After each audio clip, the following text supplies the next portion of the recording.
ত্রয়োদশ জাতীয় নির্বাচন অনুষ্ঠান করার ক্ষেত্রে এই যে তত্ত্বাবধায়ক সরকার রিভাইভ হলো, তার কার্যকারিতা থাকবে না। তার কার্যকারিতা থাকবে প্রসপেক্টিভলি, অর্থাৎ চতুর্দশ সংসদ নির্বাচন হবে সেই সময় থেকে। আর এই ব্যাপারে আমাদের কথা হলো 1984 সালে, আজ থেকে 41 বছর আগে, বাংলাদেশ জামায়াত ইসলামীর পক্ষ থেকে নির্দলীয় নিরপেক্ষ তত্ত্বাবধায়ক সরকারের প্রথম প্রস্তাব দেওয়া হয়েছিল। এই জাতি অনেক পানি ঘোলা করেছে, অনেক অসম্মান হয়েছে, অনেক মানুষের জীবন গিয়েছে, গুম খুন, নির্বাচন ব্যবস্থা ধ্বংস হয়েছে। 41 বছর পরে সকলে মিলে আবার তত্ত্বাবধায়ক সরকারের প্রয়োজনীয়তা অনুভব করছে। আমরা তখনই বলেছিলাম যে this is an inseparable twin, inextricably linked, ইন্টারটুইন।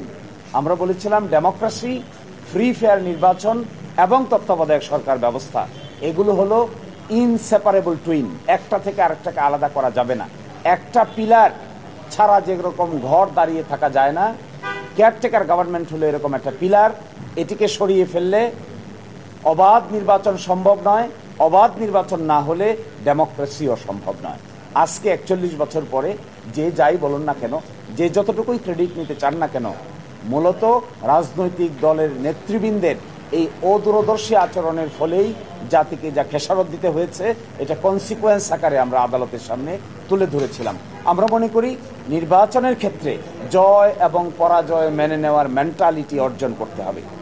নির্বাচন অনুষ্ঠানের ক্ষেত্রে জনগণের ভোটাধিকার স্বাধীনভাবে প্রয়োগ করবে। এই ক্ষেত্রে ইফ, বাট, কিন্তু যোগ করার কোনো সুযোগ কোনো রাজনৈতিক দলেরই নেওয়া উচিত না। আমরা এটাও মনে করি, আমরা যখন এই তত্ত্বাবধায়ক সরকার চেয়েছিলাম, আমরা ব্যক্তিগত কোনো স্বার্থ, কোনো দলীয় স্বার্থের জন্য চাইনি। আমরা চেয়েছিলাম ডেমোক্রেসি বাংলাদেশে এস্টাবলিশ হোক, বাংলাদেশিক সিস্টেমটা, কনস্টিটিউশনালিটিটা আস্তে আস্তে গভীর ভিত্তির উপর দাঁড়াক। মাঝখানে অনেক মিসহ্যাপ হয়েছে, অনেক অসুবিধা হয়েছে, শেষ পর্যন্ত এখানে আমরা আসলাম ফিরে।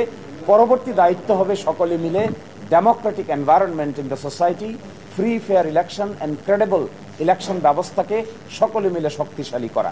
এখানে দলগত বিষয় নয়, জামাত কিংবা বিএনপি বা অন্য দলের বিষয় নয়, রাষ্ট্রের বিষয়, সংবিধানের বিষয়। So we hope the country will run in a very Democratic atmosphere in near future, এবং সেখানে ফ্রি ফেয়ার ইলেকশনই হবে রাষ্ট্র চালানোর মূল মন্ত্র। আমাদের পক্ষ থেকে এতটুকুই আমাদের কমেন্ট। পঞ্চদশ সংশোধনী এখনো চূড়ান্ত নিষ্পত্তি হয়নি, এক্ষেত্রে একটা কনফ্লিক্ট অফ ইন্টারেস্ট হবে কিনা? পঞ্চদশ সংশোধনী আপিল বিভাগে এখন পেন্ডিং আছে, কারণ এখানে তত্ত্বাবধায়ক শিখতে চাই, এক্ষেত্রে কোনো রকম ক্ল্যাশ হবে কিনা? ওই একটা তো আছেই, কারণ পঞ্চদশ সংশোধনীতে তত্ত্বাবধায়ক সরকার ব্যবস্থা বাতিল করে অ্যামেন্ডমেন্ট আনা হয়। এই অ্যামেন্ডমেন্টটাকে আমাদের হাইকোর্ট ডিভিশন বাতিল ঘোষণা করেছেন। আংশিকভাবে তত্ত্বাবধায়ক সংক্রান্ত পুরাটাকেই বাতিল করেছেন। তার বিরুদ্ধে আপিল দায়ের হয়েছে, লিভ হয়েছে। এই লিভ শুনানির জন্য পেন্ডিং আছে। সাবজেক্ট টু কি ডিসিশন সেখানে হবে, এটার জন্য অপেক্ষা করার সময় দরকার বলে আমি মনে করি। তা না হলে একটা জিনিস পরিপূর্ণভাবে সেটেল হবে না, একটা বিতর্ক থেকেই যাবে। সেই জন্য ইনিস এন্টায়ারিটি শেষ করতে পারলে ভালো হতো। আশা করি ওইটাও দ্রুত নিষ্পত্তি করা হবে। না, ওটার কারণে আজকের রায় তো তত্ত্বাবধায়ক সরকার সিস্টেমটাকে বাতিল করে যে রায় দিয়েছিলেন তার রিভিউ করে বাতিল করা হলো। এর মানে কি, তত্ত্বাবধায়ক সরকার ব্যবস্থাটা বহাল করা হলো। কিন্তু পঞ্চদশ সংশোধনীর মামলায় তত্ত্বাবধায়কই একমাত্র ইস্যু নয়, তত্ত্বাবধায়কের বাইরেও প্রায় 29টা ইস্যু 15th অ্যামেন্ডমেন্টে রেজ করা হয়েছিল, যার 4টির ব্যাপারে সিদ্ধান্ত দিয়েছিল হাইকোর্ট ডিভিশন। বাকিগুলোর ব্যাপারে হাইকোর্ট ডিভিশন বলেছিলেন পার্লামেন্টের উপর ছেড়ে দিয়েছেন।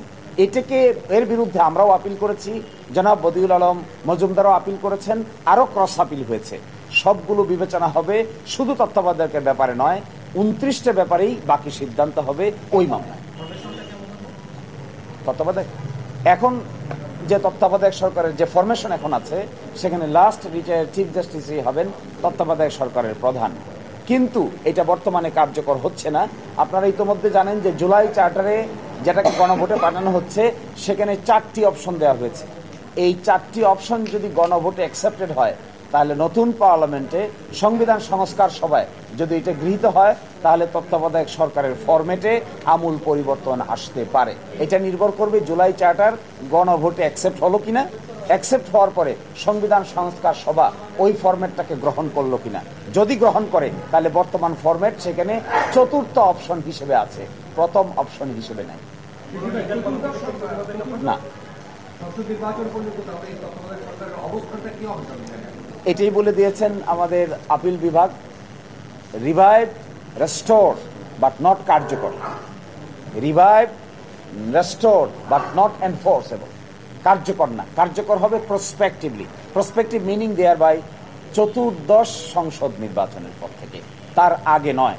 এবং তিনি বলেছেন, শব্দটা যে ব্যবহার করেছেন মাননীয় আপিল বিভাগ, ক্যান অপারেট, তত্ত্বাবধায়ক সরকার সিস্টেম ক্যান অপারেট অনলি প্রসপেক্টিভলি, এটা বিতর্ক এড়ানোর জন্যই এই লাইনটুকু অ্যাড করা হয়েছে, যেন এটা নিয়ে আমরা এখনই বিতর্ক না করি, তাহলে বর্তমান সরকার থাকবে কি থাকবে না, কেয়ারটেকার গভর্নমেন্ট এখনই হবে কি হবে না, এটি আপিল বিভাগ ক্লিয়ার করে দিয়েছেন, আর কোনো বিতর্কের অবকাশ থাকলো না।